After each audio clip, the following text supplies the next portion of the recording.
Good morning, bookish people. It's Steph, aka Gorlenor from Cover to Cover blog, and today I'm going to try to do a video review of one of my recent reads, and that is Dancing in the Rain by Shelley Hrdlitschka. I hope I pronounced that right. I got this book from Library Thing, Early Reviewers, and Orca Book Publishers in exchange for a review, and it came out on the 6th of this month, and so I wanted to read it this month, which I got to, thank goodness, because my reading slump has been horrible lately. Dancing in the Rain is about a girl named Brina who is dealing with the death of her adoptive mother. Now, Dancing in the Rain, from what I understand, is actually a follow-up to a previous book called Dancing Naked, I believe was the name of it. And that story followed Kia, who is Brina's real mother, biological mother, and her issues with becoming pregnant as a teenager and deciding what to do at that point, and the relationships that she had. This book follows Brina, so her child, in her 16th years. She's now dealing with the death of her adoptive mother, and so not only dealing with that, but also trying to figure out if she wants to bring her biological family back into her life during this traumatic time. On top of all that, there's a really, really cute guy that she works with who has made her a pet project to try to get her to strengthen her body, to thus strengthen her emotions and her soul. The whole thing was very, very cute. I actually really enjoyed it. I think that reading this book recently was probably a good thing for me. As many of you may know, I recently had a loss, and I've been finding myself reading books about loss. It just happened that way, I guess. So this one kind of hit a little close to home, I think, and that's why I enjoyed it so much. If you hear clinking, by the way, I'm wearing a giant ring and coffee, as always. I really liked Brina. She was a very realistic character overall. You definitely can tell that she's grieving and she's trying to help her family. She has a younger sister, and her dad is obviously, her adoptive father is still around.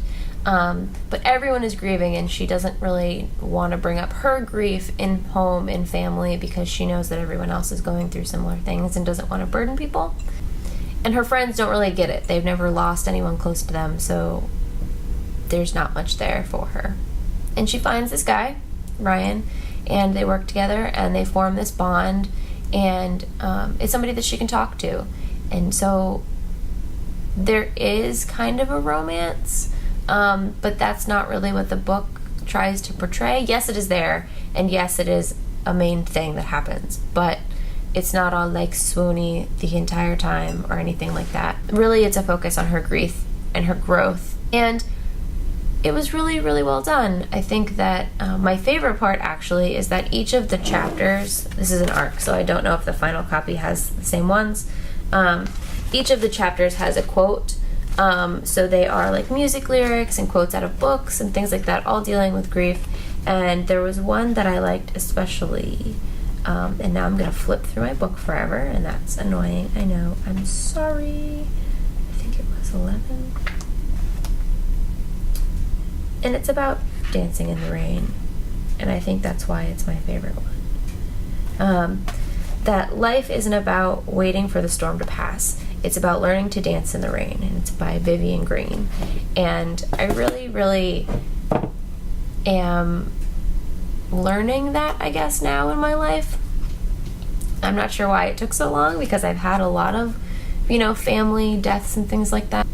But this one, because it was a lot more personal, I think. Quotes like that are really more impactful, I think, now. I might cry. I'm sorry. But I completely understand the grief, and I completely understand trying to come out of it and not really knowing how to do that. And so you really do rely a lot on people around you. And sometimes family is not the best for that, because they are grieving too. And so you don't want to add to their grief. But I really, really enjoyed this book. That's what I'm saying. It might make you cry. It's kind of emotional, especially if you are getting over something like I am. But but I think it ends in a really, really good place. The main character really does grow in the book, and I really love books that do that. If there's no growth, it's kind of pointless to me, I guess. And I don't read a lot of like contemporary, and this was very contemporary, and I think that I needed this right now, and that was good for me. But if you don't like contemporary, this might not be for you. It does follow this girl's journey in her life, and it's pretty uneventful, all things considered. There's really not a lot of action, but I think that the book was very, very good. I gave it a 4 out of 5 stars, and I hope that vlogging, I guess is how this is, works out well, and if it does, then I'll probably do a few more. Sorry for my wonderful background. I'm at work this morning. Obviously not too busy, so hopefully I'll have a better setup with better lighting at some point, but for now, this is what you get. So I hope you enjoyed this review, and if you would like to, or you should anyway, leave me comments down below if there's any contemporary that you are really enjoying right now, or young adult, because obviously this is young adult. I love young adult, love everything young adult, also middle grade. But so if you have any recommendations for me, please feel free to leave them in the comments below, and or just to say hi, and I will talk to you guys later.